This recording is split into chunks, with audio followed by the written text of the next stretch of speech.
With the new year, I decided I wanted to change the world.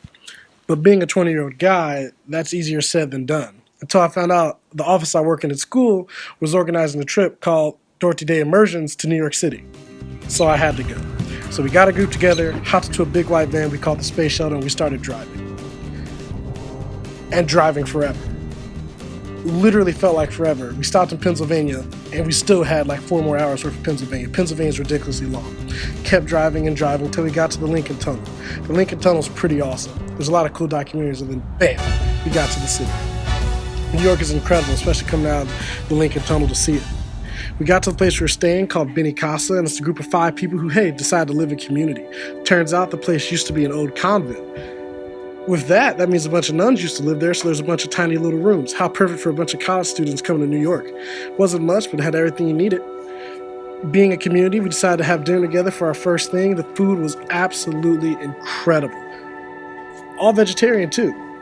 Being me, I decided to go out to the backyard and take a look around because, first off, I didn't even know New York had backyards. It was pretty great. It was an old brownstone, too, so the architecture was incredible. Then, in some more exploration, we found out the nuns built themselves a chapel. That was great. Being college students, we decided to walk around the first night, and boom, 2 blocks down the street was the Met. Got to see the Met. What? Yeah, it's pretty great. Came back, played some silly games, and that was the very first night. Second day was all about sightseeing. So we hopped in the subway for the first time, and we took it all the way to Harlem. In Harlem, though, we went to a Baptist church. So after about 3 hours of service, we came out to this beautiful scene with some beautiful people in this beautiful neighborhood. Did a little bit more walking and ended up on the campus of Columbia. I mean, I'm a college student, but hey, Columbia's a pretty cool campus. Ended up seeing the Apollo too. Random, not really, that was the whole goal. Saw ABC Studios. Of course, we saw Central Park because you can't come to New York without seeing Central Park at least once. And then we got to Times Square, or as our group like to call it, the Arena of Greed. It's crazy. I'm an advertising major, and seeing this many ads in one place aimed at me was unbelievable. It really is an arena of pure greed and capitalism. But there's some cool things to see other than ads in Times Square too, like these crazy breakdancing guys. What? Handstand. Did a little bit of walking until we got to Radio City Music Hall and Rockefeller Center. Saw some giant Christmas ornaments, an even bigger Christmas tree, and got to see the ice skating rink, as well as the Rainbow Room from NBC Studios. That was incredible. Like, this place is awesome. But that was the whole first day. Day 3 was all about learning. Learning on day 3, we decided to hop on the Staten Island ferry to see where Eric Garner was killed. You know, the guy who said, "I can't breathe." I took some incredible pictures along the way, and I even got a cool picture of the Statue of Liberty too. Don't fall for the scam guys either. You don't have to pay for it. Saw Eric Garner's grave and saw Dorothy Day's grave. Dorothy Day did some incredible things to help people in the city. Also, MTA has some awesome signs at the subway. Lastly, we decided to pay our respects.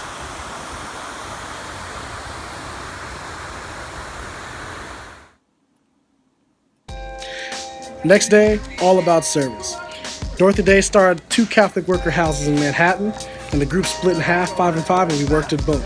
There's nothing better than doing direct service with people and meeting such incredible people. Later that day, we went to the Tenement Museum on the Lower East Side. Talk about amazing architecture. And then you can't get much more New York than an MTA sign with Wicked on top. Turns out, later that night, Beni Casa was having a little impromptu concert.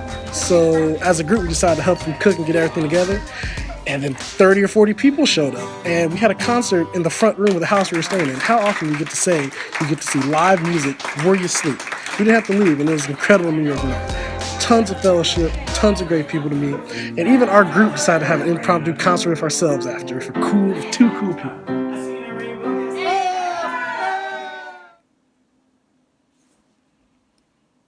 What up, everybody? It's Will Howard, and yes, I'm still alive. I decided to make a YouTube video. I have not given up on YouTube thought I did.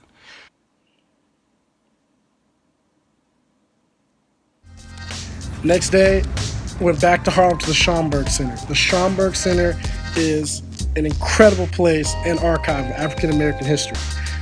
Worth a visit from anyone and everyone. Awesome place, an awesome library, and the fact that New York has this is incredible. Saw some cool designs on the ground, saw some incredible art, lots of cool books, and I thought this poster was hilarious. Our last day in New York was Friday, and it was bittersweet, but we took the train to Grand Central to take a look there, where we spent our whole day at the United Nations. And that was incredible in itself.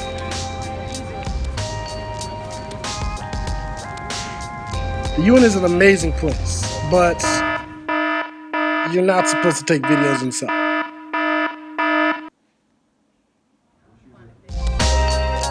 But I accidentally took this video. My fault.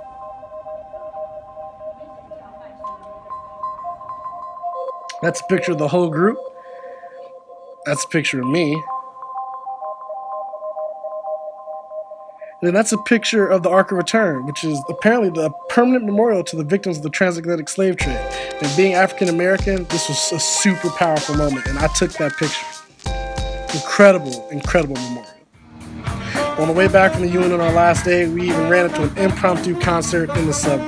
That's the best thing about New York, is there's always something going on. Saw the 5th floor for the last time. It was a 6-story walk up, no elevator. Looked at the stairs one last time, and that is how you change the world in 1 week. It's not about defeating the whole problem at once, but if you work to defeat little problems, eventually you can defeat the whole problem.